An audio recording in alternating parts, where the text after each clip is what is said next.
5 planet और different nature के, aggressive nature के एंड कोलिजन नेचर के प्लैनेट्स एक ही जगह इकट्ठे हो जाएं तो डिसिप्लिन टूटने के चांसेस भी पैदा हो जाते हैं। मे बी कि आप स्ट्रॉन्ग हैं, आप डिसिप्लिन हैं, बट सामने वाला आगे से अग्रेसिव हो सकता है और ट्रबल क्रिएट कर सकता है।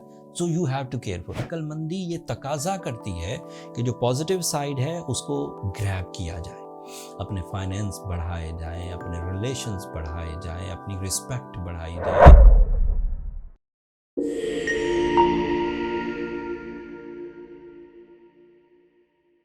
अस्सलाम वालेकुम कैंसेरियंस, मैं हारिस अज़मी, प्रोफेशनल एस्ट्रोलॉजर, आपकी खिदमत में हाजिर हूँ इस हफ्ते की एस्ट्रोलॉजिकल रिसर्चेस के साथ। 6 फरवरी से सो ऑन प्लैनेटरी पोजीशन काफ़ी तेज़ इम्पैक्ट्स डालेगा आपकी ज़िंदगी के तकरीबन हर ही शोबे पर। आपकी जज्बाती कैफियत, आपकी फाइनेंशियल कंडीशंस, आपकी पर्सनालिटी, आपके डिसीजंस, आपकी फैमिली लाइफ, आपकी लव लाइफ, आपका कैरियर, इवन आपकी इनर एबिलिटीज़, इन सब पर गहरा असर डालने वाला है।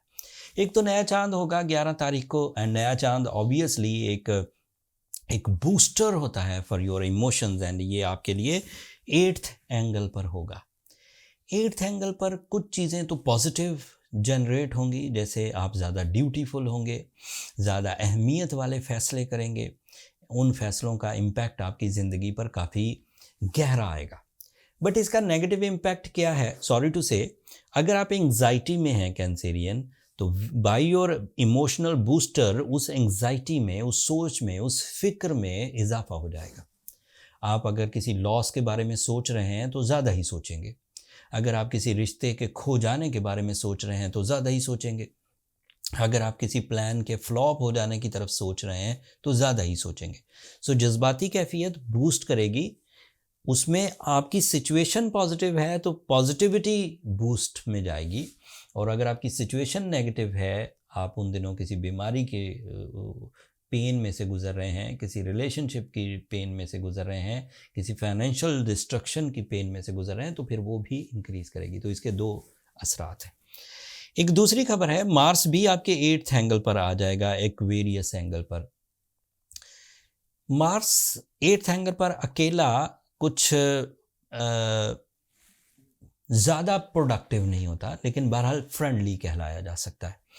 प्रोडक्टिव ज़्यादा इसलिए नहीं होता कि 8th एंगल पर उसके इम्पैक्ट्स जिस्मानी कुव्वत को बढ़ाते हैं, लेकिन जो फैसला करने की ताकत होती है वो थोड़ी मांद पड़ती है। बंदा एवं ही एक्टिव हो जाता है, तसादुम की तरफ जाता है, हक मांगने में लिमिट्स को क्रॉस करता है, एंड उस तरह की दीगर डिफ़िकल्टीज़ जिससे कंपटीशन जो है वो फ्रेंडली होने की बजाय अनफ्रेंडली कंपटीशन हो जाए, इस तरह की सिचुएशन पैदा होती है। बट अदरवाइज पॉजिटिव है, जैसे वो आपकी ऑर्गन परफॉर्मेंसेस, मौसमी तगय्युर का आपके ऊपर कम असर होगा, मनफी मतलब नहीं होगा, यू आर पॉजिटिव, हेल्दी। तो इस तरह की पॉजिटिविटी। एक और खबर कि मरकरी भी आपके 8th ही एंगल पर है, एंड सूरज भी आपके 8th एंगल पर। इस वक्त 5 प्लैनेट्स 8th एंगल पर है। सूरज का 8th एंगल पर होना आपको बहरहाल डिसिप्लिन में रखेगा, सूरज का 8th एंगल पर होना आपको रिस्की रखेगा, सूरज का 8th एंगल पर होना आप अपने मोमेंटम ऑफ सक्सेसेस को सस्टेन कर सकेंगे, सूरज की वजह से आप नए रास्ते ढूंढ सकेंगे, आप ज़्यादा क्रिएटिव होंगे, आप ज़्यादा कम्युनिकेटिव होंगे कैंसेरियंस। तो ये बहरहाल पॉजिटिव। एंड कम्युनिकेशन आपको फाइनेंशियल एडवांटेजेस भी देगी, कानूनी पेचीदगियों को भी रिजॉल्व करेगी, एंड फैमिली से रिलेटेड जो वेलफेयर के डिसीजंस हैं उन्हें भी पॉजिटिव रखेगी। ये सब पॉजिटिविटीज़ थी। एक और पॉजिटिविटी सुनाता हूँ कि आपका सैटर्न आपके 9th एंगल पर है। That means you are strong in your time behaviour, you are in a golden phase. आपका जुपिटर 11th एंगल पर है। That is an other good luck, that is an other some sudden gain type of positivity, जिसकी वजह से आप कुछ इनफरादी कामयाबियाँ, लेकिन साथ में आपके साथ जो आपके टीम के लोग जुड़े हुए हैं, या आपके एम्प्लॉयज़ जुड़े हुए हैं, या आपके साथ आपके जो बॉसेस आपको गाइडलाइन दे रहे हैं, या आपके सिस्टम्स या आपके आइडियाज़ आपको गाइडलाइन दें, वहाँ से भी प्रॉफिट्स आने के चांसेस। आखिरी अच्छी खबर कि आपके लिए वीनस 7th एंगल पर है। So you are so romantic, you are loving, you are caring, you are strong candidate of life partnership. नाराज़गियों का दूर होना, या फिर अंदर ह्यूमर पैदा होना, हिस्से मिजाह, लिबास अच्छा लगना, ग़िज़ा अच्छी लगना, दीज आर ऑल पॉसिबल।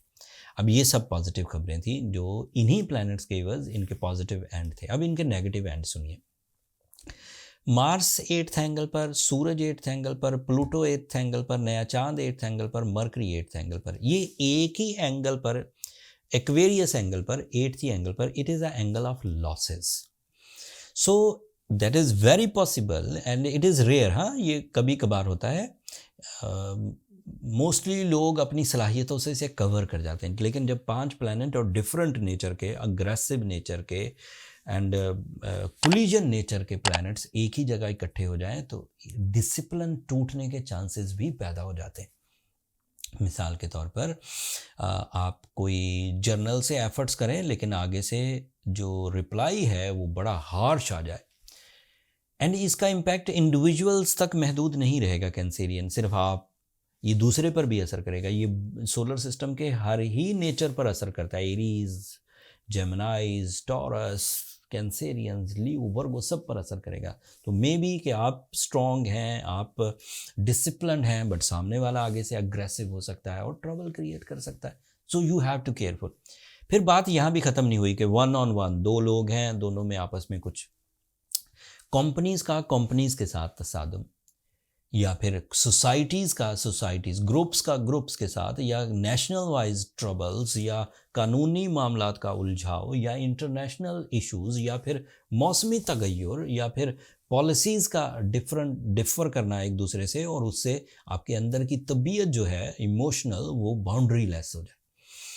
तो इसका मैंने थोड़ा इजहार इसलिए इस दफ़ा ज़रा खुले अल्फाज में किया कि ये एक रेयर सिचुएशन है, कई सालों बाद बनी है, इसको आपको अक्लमंदी से टैकल करना है।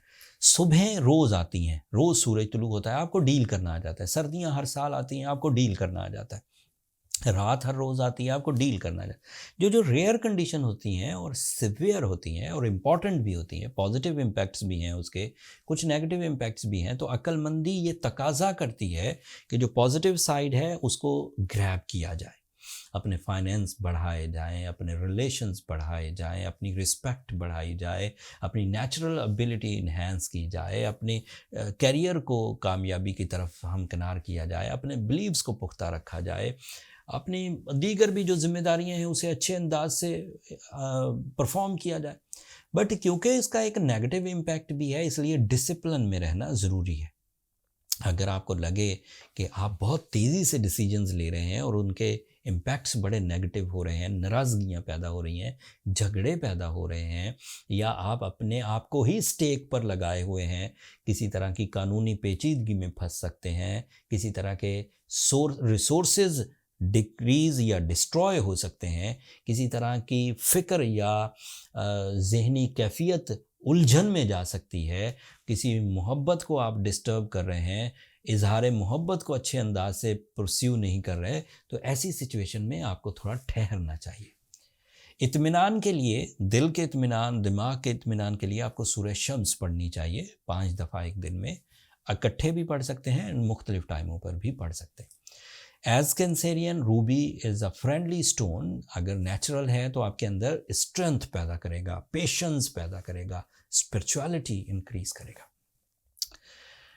जेन्युइन नहीं है तो जाहिर बात है उसका कोई भी इम्पैक्ट नहीं आएगा, that is a piece of plastic और पीस ऑफ ग्लास, लेकिन जेन्युइन ही बाय किया करें। एंड इस पर मैं एम्फेसाइज भी करता हूँ, अक्सर 1-2 हफ्तों में मैं इस बात पर ज़ोर देता हूँ कि आपको जेन्युइन स्टोन्स ही बाय करें। ज़िंदगी में एक दफ़ा तो बाय करना है, ये कौन सा रोज़ ज़रूरत पड़ने वाली चीज़ है, जैसे सुबह उठते ही हमें अंडे और डबल रोटियों की ज़रूरत पड़ती। भाई ये एक दफ़ा बाय किया, फिर इससे जो केमिस्ट्रिकल या एस्ट्रोलॉजिकल एडवांटेजेस मिलने थ्रू आउट लाइफ मिलते हैं, अगली नस्ल में भी शिफ्ट होता है। तो ध्यान से बाय करें, जेन्युइन बाय करें। अगर आप खुद ग्रेड कर सकते हैं, स्टोन को आइडेंटिफाई कर सकते हैं, स्पेसिफिकेशंस चेक कर सकते हैं, देन फाइन, फिर तो मुश्किल ही कोई नहीं ना, फिर तो मेरी एडवाइस आपके किसी काम की नहीं, आप खुद ही जेन्युइन स्टोन बाय कर सकते हैं। लेकिन ऐसे लोग जो ऐसी जगहों पर हैं जहाँ से या तो स्टोन अवेलेबल नहीं है या फिर उन्हें खुद अवेयरनेस नहीं है कि स्टोन बाइंग जर्नल नहीं होती, जैसे सब्ज़ी खरीदना, जैसे कपड़े खरीदना, ऐसे नहीं होती। स्टोन में कुछ टेक्निकलिटीज़ होती हैं, उसकी ग्रेविटीज़, उसकी रिफ्लेक्शंस, उसकी क्लैरिटी, उसका कलर, बहुत सारी चीज़ें चेक करनी होती। तो अगर आपको इन्फॉर्मेशन नहीं है तो फिर आप एस्ट्रोजेम्स के जो सेल पॉइंट है वहाँ से बाय कर सकते हैं। वर्ल्ड वाइड है, पूरी दुनिया में कहीं से भी आप अपना स्टोन बाय कर सकते हैं। नीचे डिस्क्रिप्शन में लिंक है, आप उनको एक नज़र देख सकते हैं। इस हफ्ते थोड़ी सी एहतियात बरतने की ज़रूरत इसलिए भी ज़्यादा है कैंसेरियन के नया चांद हमेशा बंदे के अंदर नए आइडियाज़ को क्लिक करने की तरफ ले जाता है। एंड उस वक्त अगर आप अग्रेसिव हुए, उस वक्त अगर आप अपने मिशंस को पूरा करने में जल्दबाज हुए तो कुछ प्रॉब्लम्स आ सकती हैं। सो बी केयरफुल। मेरी कम बात को ज़्यादा समझिए कैंसेरियंस। आज के लिए इतना ही। इंशाल्लाह ये चीज़ें जल्दी ख़त्म हो जाएंगी। ये सारे शॉर्ट टर्म प्लैनेट्स हैं, लॉन्ग टर्म नहीं है। 15-20 दिन के अंदर चीज़ें सॉर्ट आउट हो जाएंगी, लेकिन 15-20 दिन तक अपने जज्बात को, अपने प्लान्स को ज़रा अक्ल और समझ बूझ के साथ इम्प्लीमेंट करिए। अपनी दुआओं में मुझे और मेरी टीम को भी ज़रूर याद रखिएगा कैंसेरियंस। एंड चैनल को सब्सक्राइब करना भी मत भूलिएगा। आप लोगों की सब्सक्रिप्शन हमारी हौसला अफजाई की वजह बनती है। अगले हफ्ते तक के लिए अल्लाह ने के बाद।